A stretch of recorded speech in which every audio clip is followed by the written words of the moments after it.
चाहे तू इशारों से अपनी काया ही पलट दे दुनिया की, ये शान है खिदमत गारों की, दरबार का आलम क्या होगा। जब हुस्न था उनका जलवानुमा, अनवार का आलम क्या होगा। हर कोई फैदा है बिन देखे, दीदार का आलम क्या होगा। अल्लाह अकबर। मेहराज की सब हक मिलने व अर्श मुअल्ला पर पहुंचे। मेहराज रजनी, এই রজব মাসে আল্লাহ পাক তার হাবিবকে বিশেষ ইনভাইট করে নিয়ে গেলেন, সব কিছু দেখায়া অল্প সময়ের মধ্যে আবার মক্কা ফেরত পাঠালেন। সুবহানাল্লাহ। মেরাজ কি সব হক মিলনে व अर्श मुअल्ला पर पहुंचे, रफ्तार का आलम क्या होगा, गुफ्तार का आलम क्या होगा। जब हुस्न था उनका जलवानुमा, अनवार का आलम क्या होगा। हर कोई फैदा है बिन देखे, दीदार का आलम क्या होगा। अल्लाह अकबर। साहबाए करम रिदवानुल्लाहि ताआला अलैहिम अजमाइन যেই নবীর জন্য পাগল ছিল, আর ইউসুফ আলাইহিস সালামকে দেখে মিশরের নারীরা আঙ্গুল কাটছে, আর আল্লাহ নবীর চেহারায় আনোয়ার, চেহারা মোবারক দেখে সাহাবায়ে কেরাম কলিজা কাটাইছে। সুবহানাল্লাহ। আমার নবী হাদা হুয়া মুহাম্মাদুর রাসূলুল্লাহ সাল্লাল্লাহু আলাইহি ওয়াসাল্লাম ওয়া দীনিয়াল ইসলাম ওয়া ফিনি দামিমুন আসআলুল্লাহ ওয়া আতাহু। আমার 3 নম্বর প্রশ্ন, আমার ধর্মের পরিচয় কি? বললেন আমার ধর্ম হলো পৃথিবীর সবচেয়ে সেরা ধর্ম। বাকি যত ধর্ম আছে এগুলো মানব রচিত ধর্ম, একমাত্র আল্লাহ প্রদত্ত ধর্ম, আল্লাহর মনোনীত ধর্ম, নির্বাচিত ধর্ম ইসলাম। আল্লামা নাসাফি বলেন ওয়া দীনিয়াল ইসলাম ফিনি যামিমুন আসআলুল্লাহ ওয়া আতাহু। কই আমার ধর্মের নাম হলো ইসলাম, এর মতো ধর্ম পৃথিবীর মধ্যে হতে পারে না। তবে আমি একজন গুনাহগার, আসআলুল্লাহ, আল্লাহর ক্ষমা চাই, আল্লাহর অনুকরুণা, আল্লাহর মেহেরবানি আর আল্লাহর দান এর মুহতাজ। এই 3 প্রশ্নের জবাব কবিতা আকারে যখন দিব, মুনকার নাকির কই অবাক জেগে বললেন যে সাথে সাথে ওনারাও খুশি হয়ে বললেন যে কত মানুষ 3 প্রশ্নের জবাব দিতে গিয়ে হিমশিম খেয়েছে, কিন্তু আপনি এই প্রশ্নের জবাব দিয়েছেন কবিতা আকারে। সুবহানাল্লাহ। যখন এই 3 প্রশ্নের জবাব হয়ে যাবে, আসমানের মালিক ডাক দিয়া বলবে ওয়ানাদা মুনাদিন আন সাদাকা আবদি, আমার বান্দা, আমার গোলাম সঠিক জবাব দিয়েছে, কোন জবাব তার ভুল হয় না। ওয়া আফরিশুহু মিনাল জান্নাহ ওয়া আলবিসুহু মিনাল জান্নাহ। এ দুনিয়ার মানুষ তাকে মাটির মধ্যে শোয়াই দিয়া চলে গেছে, একটা কম্বল পর্যন্ত তার কবরে দেওয়া হয় না। ঠিক কিনা? সিস্টেম আছে কোনো কিছু দেওয়া। তার সমস্ত সেটগুলো, জামা কাপড়গুলো রেখে তাকে 3টা সাদা কাপড়ের মধ্যে মোড়াইয়া কবরের মাটির মধ্যে শোয়াই দিয়ে আল্লাহ ডাক দেয়া কর, দেরি করিস না, সুজা জান্নাত থেকে তার জন্য গালিচা নিয়ে যাও, জান্নাতি লিবাস নিয়ে যাও। দুনিয়ার জিন্দেগিতে সে নেককার ছিল, দিনদার ছিল, তার রূহটা যখন নেওয়ার জন্য আসে, দলে দলে জান্নাতি ফেরেশতা জান্নাতি রেশমি রুমাল নিয়ে তাকে স্বাগতম জানানোর জন্য, তার রূহটা নেওয়ার জন্য আসে। আয়েশা ডাক দেয়া কইয়া, আইয়াতুহান নাফসুল মুতমাইন্না ইরজিই ইলা রাব্বিকি রাদিয়াতাম মারদিয়া ফাদখুলি ফি ইবাদি ওয়াদখুলি জান্নাতি। আল্লাহ, আইয়াতুহান নাফসুল মুতমাইন্না, এ শান্তিদায়ক আত্মা, এ নেককার আত্মা, ইরজিই ইলা রাব্বিকি রাদিয়াতাম মারদিয়া, আসো, তোমার রব তোমাকে ডাকতেছে। সুবহানাল্লাহ, তোমার রবও তোমার উপর সন্তুষ্ট, তুমিও তার উপর সন্তুষ্ট। ফাদখুলি ফি ইবাদি ওয়াদখুলি জান্নাতি। আর ফেরেশতারা তার রূহটা নিয়ে যা একজনের কোলের থেকে আরেকজনের কোলে। সুবহানাল্লাহ, সবাই তাকে বলে সালামুন আলাইকুম তিবতুম ফাদখুলুহা খালিদিন, সালামুন আলাইকুম বিমা সাবারতুম ফানি'মা উকবাদ দার। শুধু সালাম সালাম, এই সালাম দিতে দিতে, স্লোগান দিতে দিতে আলা ইল্লিয়িনের মধ্যে তার রূহটা নিয়ে গেল। সুবহানাল্লাহ। আর যারা বদকার হয়, যারা নামাজ পড়ে নাই, হালাল হারামের ধার ধারে নাই, মাহফিলগুলোকে বাজে মন্তব্য করেছে, কোরআনের তাফসীরকে তারা বলো শব্দ দূষণ, কথা বলেন ঠিক কিনা? এরকমের কিছু বুদ্ধিজীব আমাদের সমাজে আছে না? না, বুদ্ধিজীবী না, বুদ্ধিজীব, জীব জানোয়ার, যারা কোরআনের আওয়াজকে শব্দ দূষণ বলে, গানের আওয়াজ যাদের কানে ভালো লাগে, বুঝা গেল এদের কলবের মধ্যে ক্যান্সার হয়েছে, কথা বলেন ঠিক কিনা? কোরআনের আওয়াজকে তোমার ভালো লাগে না, মসজিদ ভালো লাগে না, এরকমের এক সময় স্লোগান ছিল।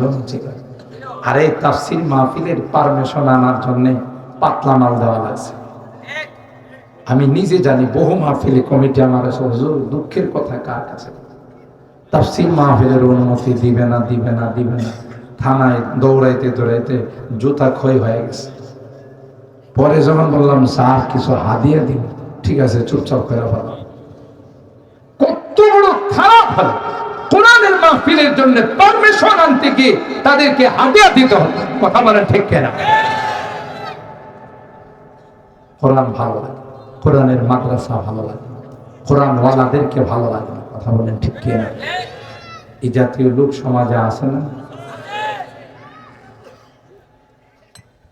এরা যখন মৃত্যুর সময় আসবে, তখন ফেরেশতা তাদেরকে আয়েশা বলবে, ইয়া আইয়াতুহান নাফসুল খাবিতা উখরুজি ইলা রাব্বিকি সাখিতাতাম মাসফুর, কথা বলেন ঠিক কিনা?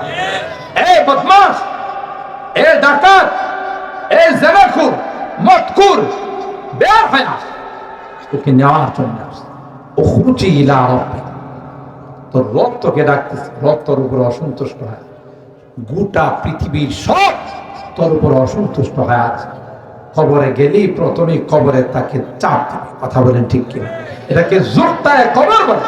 আল্লাহর হাবিব বলেন, ওয়াসাব্বাকা বাইনা আসাবি হাকাযা ওয়াসাব্বাকা বাইনা আসাবি, তো এক পাশের হাড্ডিকে আরেক পাশের হাড্ডির মধ্যে ঢুকাই দেবে, আর বলবে মজা বুঝ, আল্লাহর জমিনে বসবাস করে আল্লাহর কুদরতি পায়ে সিজদা দিস নাই, আল্লাহর কোরআনের বিরোধিতা, নাইবে রাসূলদের বিরোধিতা করেছো, আজকে তোমাকে মজা দেখাবো, কথা বলেন ঠিক? আমল সে बनती है जन्नत भी जहन्नम भी, ये खाकी अपनी फितरत में ना नारी है ना नूरी। आइशो इशरत के लिए इंसान नहीं, आइशो इशरत के लिए इंसान नहीं, याद रख तो बंदा है मेहमान ही, কথা বলেন ঠিক কিনা? দুনিয়া মধ্যে আল্লাহ তোমাকে তামাশা করার জন্য পাঠায় না, 31 নাইট পালন করার জন্য পাঠায় নাই, ভ্যালেন্টাইন ডে পালন করার জন্য পাঠায় না। কথা বলেন। আরে আরে মুসলমান, আমরা তো বীরের জাতি, আমরা তো সেরার জাতি। কথা বলেন ঠিক কিনা? আমরা কেন ছাগলের 3 নাম্বার বাচ্চার মতো লাফাই? ছাগলের 3 নাম্বার বাচ্চার লাফানি বুঝুন তো। ছাগলের বান হলো 2টা, বাচ্চা হলো 3টা, তো 2টা পেট ভরা দুধ খাইছে, খায়া খুশিতে আনন্দে লাফাইতেছে। 3 নাম্বার বাচ্চা কিন্তু দুধ 1 ফোঁটাও পায় নাই। কথা যে এই 2টা লাফাইতেছে, সাথে সাথে হেও লাফায়। এরা যদি জিজ্ঞাসা করা হয় তুই লাফাস কা, এরা তো দুধ খাইছে, পেট ভরছে, লাফাইতেছে। এরা 2জন লাফাইতেছে কি লেগে? কথা কয় ঠিক। বিজাতিরা এই নোংরা দিবসগুলো মুসলমানদের মধ্যে আবিষ্কার করেছে আমাদের যুবকদেরকে চরিত্রহীন করার জন্য। 31 নাইটে কত যুবক যুবতীদেরকে মদের আসরে ঢুকাইয়া রাত্রের আধারে গুনার কাজে লিপ্ত করে তাদেরকে লাইন হারা করে, লাইন চ্যুত করে মদখোর আর জিনাখোর বানায় বিদায় দিছে। কথা বলেন ঠিক না? আরেকটা আসতেছে সামনে, এটা বলে বিশ্ব ভালোবাসা। ওলামায়ে কেরামেরা কই বিশ্ব বেহায়াপনা। কথা বলেন ঠিক না? আরে ভালোবাসা এটা তো একটা পবিত্র জিনিস। সন্তান তার মা বাবাকে ভালোবাসে, স্ত্রী তার স্বামীকে ভালোবাসে, স্বামী তার স্ত্রীকে ভালোবাসবে, ঠিক কিনা বলেন? ভাই তার বোনকে ভালোবাসবে, একে অপরকে ভালোবাসবে, এটা পবিত্র জিনিস। কিন্তু এই বিজাতিরা জারজ সন্তানের ফ্যাক্টরি খোলার জন্য এই ভালোবাসা দিবস আবিষ্কার। আপনারা কি বলেন? রাত্রে বেলায় যখন যুবক যুবতীরা বাইর করে বেলায় ভালোবাসা দিবসের নামে, আর হাদিসের মধ্যে আছে একটা ছেলে আর একটা মেয়ে যখন একত্রিত হয় মাঝখানে থাকে পাহারাদার হিসাবে শয়তান। তো নিঃসন্দেহে এদের 2জনকে শয়তান বলবে, যেহেতু আজকে একটা সময় পাইছো, উযু ইস্তেঞ্জা করে তাহাজ্জুদের নামাজ 2 রাকাত পড়ে নাও, একটু কোরআন তিলাওয়াত করে নাও। না তাদের আপসে 2জনের মধ্যে অবৈধ সম্পর্ক লিপ্ত করবে, এদেরকে জেনার মধ্যে লিপ্ত করবে। আর জেনার দ্বারা যে সন্তান আসবে এটা হারামজাদা হবে। কথা বলেন ঠিক কিনা? আর ইসলামের বিরুদ্ধে, নবীর বিরুদ্ধে, কোরআনের বিরুদ্ধে তারাই কথা বলে, তারাই কটাক্ষ করে, তারাই বিভিন্ন সময়ে বিভিন্ন কটূক্তি করে যাদের জন্মের মধ্যে ঠিক নাই। যাই হোক, এই জাতীয় কালচারে জীবনটা শেষ, যখন মালাকুল মউত আসবে বের হতে চাবে না, বাস তখন লোহার চিরুনি দিয়ে টেনে টেনে রূহটাকে বের করা হবে।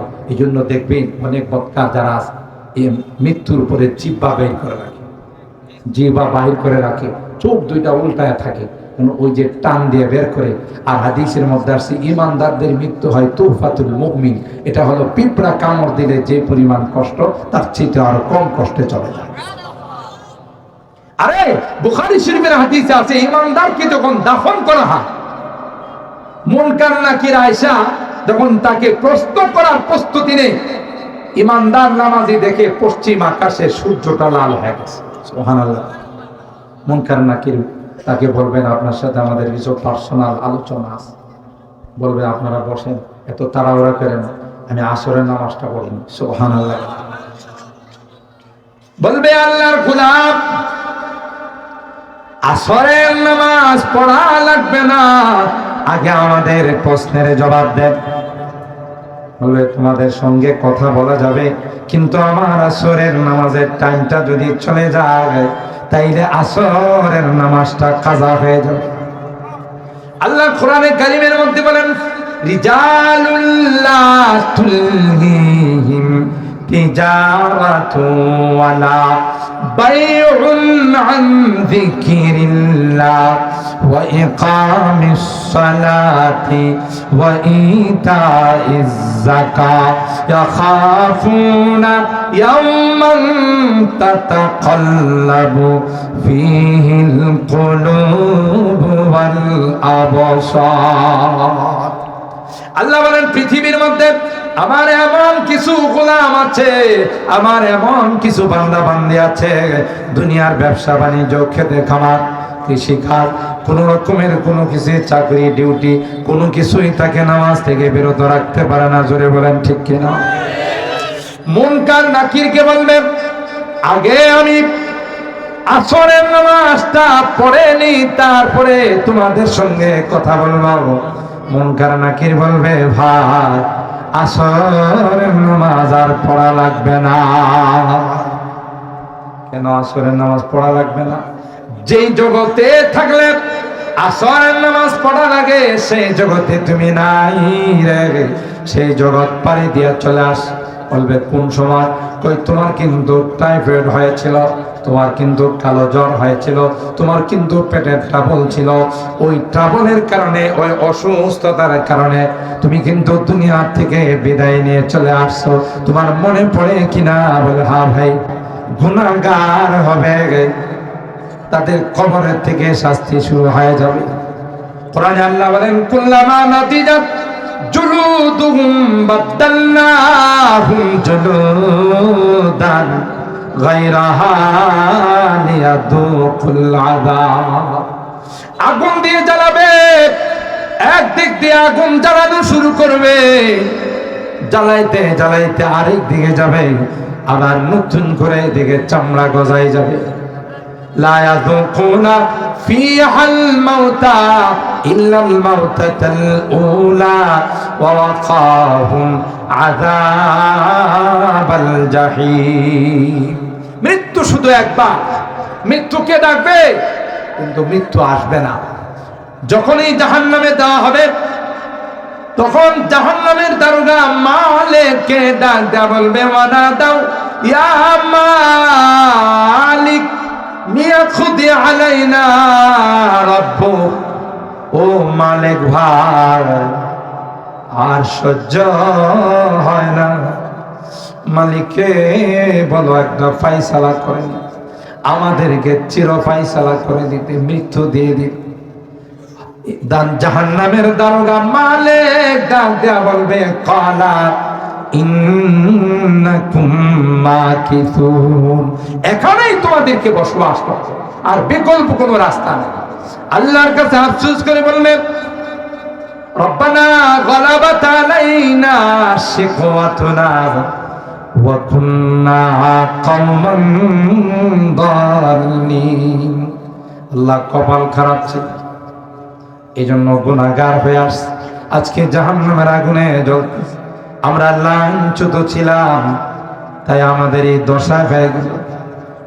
রব্বানা আখরিজনা মিনহা ফাইন উদনা ফাইন্না যালিমুন।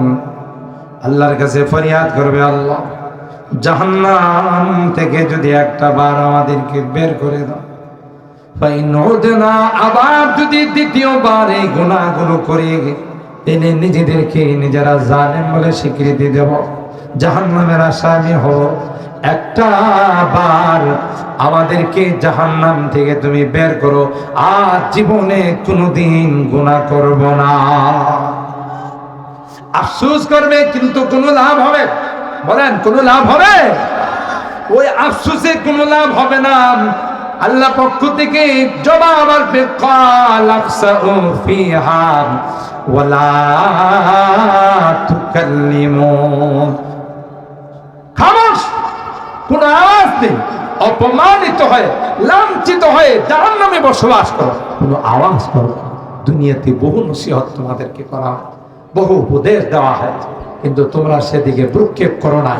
ইন্নাহু কানা ফারিকুম মিন ইবাদি ইয়াকুলুনা রাব্বানা আমান্না ফাগফির লানা ওয়ারহামনা ওয়া আনতা খায়রুর রাহিমিন।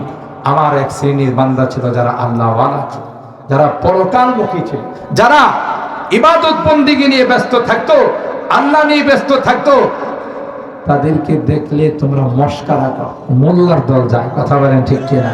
তাদেরকে সন্ত্রাস জঙ্গিবাদ বলে আখ্যায়িত করতে, উপহাস করতে, অথচ এরা ছিল আমার খাস বান্দা। কথা বলেন ঠিক কিনা? আজকে দেখো কারা কোথায় আছে, তুমি উপহাস করো, মজাক করে, ঠাট্টা করে, তোমার অবস্থান কোথায়? আর যারা আমার ইবাদত করত, যারা রাত্রে জাগ্রত থেকে মাহফিল শুনতো, তাফসীরের মাহফিলে আসতো, যতই রাত হোক উলামায়ে কেরামের আলোচনা শুনে, তাফসীর শুনে তখন তারা বাড়িতে যাইত, তাদেরকে নিয়ে তোমরা উপহাস মজাক। এই যে দেখো এই মোল্লারাই দেশটারে খাইছে ওরা, নাম দে মোল্লা, কথা কোন ঠিক কিনা? সব খায়া লুটপাট করে সুইস ব্যাংকে জমা করলে তোরা, আর নাম দেশ আমার, কথা বলেন ঠিক কিনা? মোল্লারাই খাইছে। আলেম ওলামাদেরকে দেখলে কত রকমের টিপ্পনি, সন্ত্রাস, জঙ্গিবাদ। আমাদের একজন আকাবে, ওনাকে একজন জেন্টলম্যান একদিন প্রশ্ন করছে, হুজুর একটা কথা জিজ্ঞাসা করছে, বল আপনারা যখন রাস্তা দিয়ে যান, সাইড ফাইডের মহিলারা যখন আপনাদেরকে দেখে দৌড়ে ঘরের মধ্যে আসে, বিষয়টাকে আমাদেরকে দেখলে তো এরা কোনোদিন দৌড়ায় আসবে না। তার মানে হ্যাঁ বুঝাইতে চায় আপনারা হলেন সন্ত্রাস, আপনারা হলেন জঙ্গিবাদ, আপনারা হলেন মানুষের আতঙ্ক। আলেম ওলামারা যে বাইনাস সতর পড়ে, বাইনাস সতরও বুঝে, মান্তিক ফালসাফা মাই বুঝি মানে আমি বুঝিও পড়ে, কথা বলেন ঠিক কিনা? শুনলাম আরো কত রকমের কত কঠিন কিতাব পড়ে, এর তো এটা জানা না। হুজুরের সুন্দর করে জবাব দিলেন, হ্যাঁ ভাই ঠিকই বলছেন। আমরা যখন রাস্তা দিয়ে আসি, মহিলারা যখন দেখে যে লম্বা দাড়ি, জুব্বা, লাঠি, এক মহিলা আরেক মহিলারে কয় একজন পুরুষ মানুষ আসতেছে, তাড়াতাড়ি ঘরে যা। আর আপনাদেরকে যখন দেখে সব পরিষ্কার, দাড়ি দুড়ি কিচ্ছু নাই, তখন এরা কয় এ যেমন আমরা যেমন হেও তো এরকমই, কথা বলেন ঠিক? আমাদের যেমন কিচ্ছু নাই ওরও কিচ্ছু নাই, তা আপনাদেরকে দেখলে এরা ঘরে যাবে কেন? এরা তো আপনাদেরকে এদের মতো একজন মহিলা মনে করে, কথা বলেন ঠিক কিনা? উলামায়ে কেরামদেরকে যত রকমের তুচ্ছ তাচ্ছিল্য করা, আল্লাহ কয় তোমরা সবর করো, তোমাদের বদলার প্রতিদান আমি আল্লাহ জান্নাত দিয়ে দিব, সুবহানাল্লাহ। আর যারা তোমাদেরকে নিয়ে মস্কারা করে, বিদ্রুপ করে এরা কোথায় থাকবে আর তোমরা কোথায় থাকবে সময়ই বলে দিবে, ঠিক কিনা বলেন? তখন আফসোস করে বলবে, আল্লাহ আর জীবনে কোনো গুনাহ করব না, আর জীবনে কোনো নাফরমানি করব না। রব্বানা আখিরনা ইলা আজালিন করিব নজিব দাওয়াতাকা ওয়া নাত্তাবি'ir রাসূল আওয়ালাম তাকুনু আকসামতুম মিন ক্বাবল মা লাকুম মিন জাওয়াল। আফসোস করে বলবে, আখিরনা ইলা আজালিন করিব, আল্লাহ কিছুদিনের জন্য আমাদেরকে দুনিয়ার জিন্দেগিতে পাঠাও। কি করবা? নজিবে দাওয়াতাকা ওয়া নাত্তাবি'ir রাসূল, আপনার হুকুমগুলো মানব, নবীর তরিকা মতো চলব। কি মনে করেন দ্বিতীয়বার আসার আর চান্স আছে, সুযোগ আছে? আল্লাহ বলেন, আওয়ালাম তাকুনু আকসামতুম মিন ক্বাবলু মা লাকুম মিন জাওয়াল। আগে না কসম করে তোরা বল যে দুনিয়াতে আসছো আর যাবে, এটাই থাকার জায়গা, ওখান থেকে আর যাবে। এখন কেন এই আফসোস? সময় চলে গেলে আর লাভ হবে না। এই জন্য কঠিন কঠিন ভয়াবহ খবরের শাস্তির কথা আল্লাহ আমাদেরকে অগ্রিম জানাই দিয়েছেন, যেন আমরা এই শাস্তির থেকে বাঁচতে পারি। আল্লাহর হুকুম মতো চলে, নবীর তরিকা মতো চলে আমাদের জিন্দেগিটা যেন এমন ভাবে বানাইতে পারি যেন কবরের শাস্তি আমাদেরকে স্পর্শ না করে। আল্লাহ রাব্বুল আলামিন আমাদের সবাইকে আগে যা শুনলাম